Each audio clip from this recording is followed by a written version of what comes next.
Hi and welcome to another gaming video, and in today's video I want to talk about portable gaming and handheld gaming. And anyone that has watched my channel over the last few years will know that it originally started off as dedicated to portable games consoles, handheld games consoles, etc. And at the end of 2023 I decided to branch out into to cover all kinds of gaming. And you can see in the background there that I do have some home consoles. So this is my Atari 2600, this is my Sega Dreamcast, and this is my Super Nintendo, all on that TV there. And I've got a PlayStation 2 on my other TV. So I do enjoy home consoles, and they are worlds apart from portable games consoles, but I think my main passion is for portable gaming, and there are a number of reasons for that. So we take these are my home consoles. I'm not going to call myself a retro fan. I just like older consoles, and I like to play older games more than I do new games. But I don't knock new games either, because there's plenty of modern games that I do like to play. But my main passion is for older gaming, and whether that is home console or portable, it doesn't really matter. But the biggest problem I have with home consoles is that this console here, it's got to stay there because it's hooked up to this TV. Same with the others. Any home console belongs with a TV, and that really negates the whole being able to play it where you want it to be. And if, like myself in the past, I had my main consoles on our main TV, if the TV is being used, I can't play games. And that's really what kind of pushed me into portable gaming as a main passion. My first games console ever was a Nintendo Game Boy, and it was bought because I lived at home. I was about 11, 12 at the time, and obviously you're talking 30 years ago, kids didn't really have their own TV, so if you did have a games console, it was on the main TV. There was only one TV in the house, so I would have got zero time to play on it. So a Game Boy was perfect. I could sit on my sofa in my living room, in the back of my parents' car, round at my aunt's, and I absolutely lived on my Nintendo Game Boy. And I think that is the main reason I am such a big fan of portable consoles, and have been. And like I said, I do like home consoles, but portable games consoles are my main passion. Now, my current collection of portable consoles are my Nintendo DSi LL, which is the Japanese DSi XL. It's modded. It will play things like Super Nintendo games, Mega Drive games, Atari games. Obviously, it will play DS games as well. And if you can find any DSi exclusive games, well, that's that console. Then I've got my PlayStation Vita, which for a long time was my absolute go-to console. This is also modded. It's fantastic. It can play all sorts of games and homebrew, and it is an absolute beast of a console. And just because if you then looked at all of those consoles, you'd probably be thinking, well, he is a fan of retro or older consoles.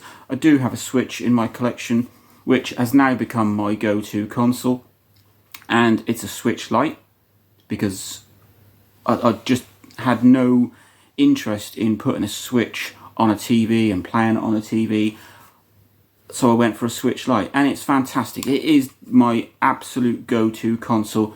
I love this machine.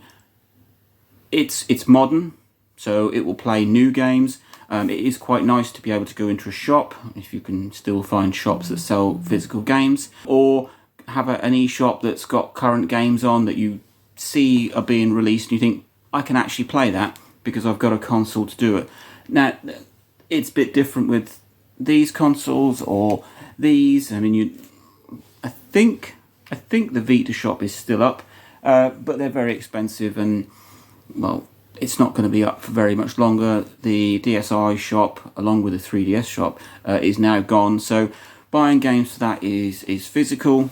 That is a huge pull for me, because I like owning my games. You can just see poking at the side there. There's some PlayStation 2, Xbox, Wii, Switch, Vita, 3DS, Might even be some DS and some Game Boy games sitting there. And just below down this shelf here is all my Dreamcast games. That is a big collection of games, well, for myself anyway. I still am more of a fan of portable consoles than I am home consoles. And it's not to knock these are fantastic consoles, but you've got to be in the room. You've got to be in charge of the TV to be able to do it, whereas this fine bunch of consoles can go anywhere with you and anywhere. And obviously there's downsides to portable consoles, battery life being the main one. With something like this, it's not really much of an issue because you can easily push 15 hours of battery out of a DSi XL or LLXL. The Vita, about 5 hours, and you can probably eke about 6 to 7 hours out of a Switch Lite. That is one long journey, and then you have to charge it. They're not awful for battery life. There are a lot worse out there, but it is something you have to consider. It's something you need to remember to take your charger with it or to charge it up at some point. That isn't an issue you have with home consoles, obviously, because they're all plugged in and wired in, but they are static. It is there. My Dreamcast is probably one of my favourite home consoles to play, but I don't get enough time to play it. If it was a portable Dreamcast, that would be fantastic, but it's sitting here, it's on that TV. I need to be in the room and not being to do anything else. For that very reason, it is why I got into portable gaming, and I've gone through just about every portable console that you can think of. So I started off with the Game Boy, and I went through to the Game Boy Color, Game Boy Advance. Then I've done the DS range and PSP and the Vita, which I've still got, and now obviously the Switch Lite. There are a few consoles, mini handheld portable consoles that I would like to get into, so something like a Wonder Swan or a Neo Geo Pocket. They're on my radar if I can find one at a reasonable price. And then you've got the other things like the emulation machines, which take home consoles like the Super Nintendo, PlayStation 1, Dreamcast, even the Atari, and bring it into a little portable tiny format, so something like the Retroid Pocket or one of the Ambinex or the Mayu Mini. Anything that is small and portable, you can then take some of your home consoles with you and play them on the go, obviously with the same limitations of battery life, etc. But it does mean that you can have a portable Dreamcast or you can have a portable Super Nintendo, some of which I use my other consoles for. So I do have things like Game Boy emulators on my DSi. I've even got them on here, I think. The only console that is unmodded and just as Nintendo intended is my Switch Lite, but I like it that way. It means I can just concentrate on the modern games that are available. So there you go. Why do I prefer portable consoles? Well, because they're portable. You can take them anywhere, you can take them in a different room, you can take them in a different house, different city, different country if you need to be. Meanwhile, when you're not at home, your lovely home consoles are just sitting there being unloved, unused. It's not to say I don't use them, but they're there. They're always there. They're not with me.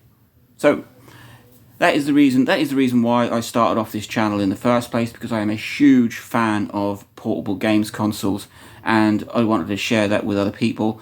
But I have branched into a channel that covers everything, because it was excluding my Super Nintendo or my Dreamcast or my Atari or my PlayStation 2. It even excluded some of the consoles that my kids have had or got, like the GameCube, the Wii, Xbox One, PS4. So that is why I've expanded the channel into covering all of gaming, but my main passion is for portable games consoles, and it always will be. So there you go. Let me know, what do you think? Do you prefer a home console? Because the home consoles tend to have more power. That is not quite as true as it used to be, because the Vita is an awfully powerful system and the Switch is a modern system, This might be a Lite, so it's totally portable, but it will play everything that a regular Switch will play.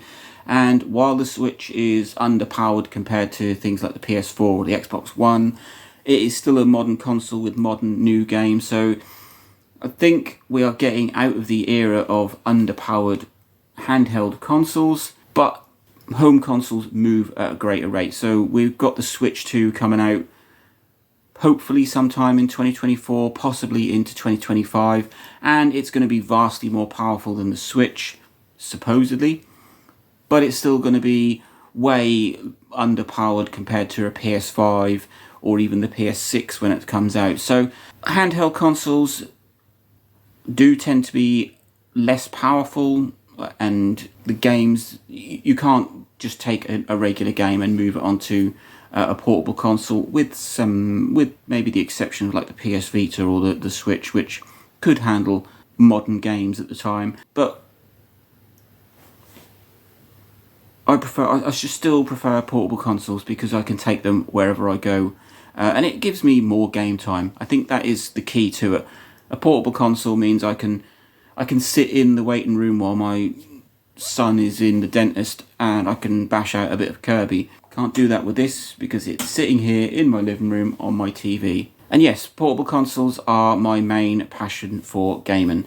Let me know what you think. Link, like, subscribe, enjoy.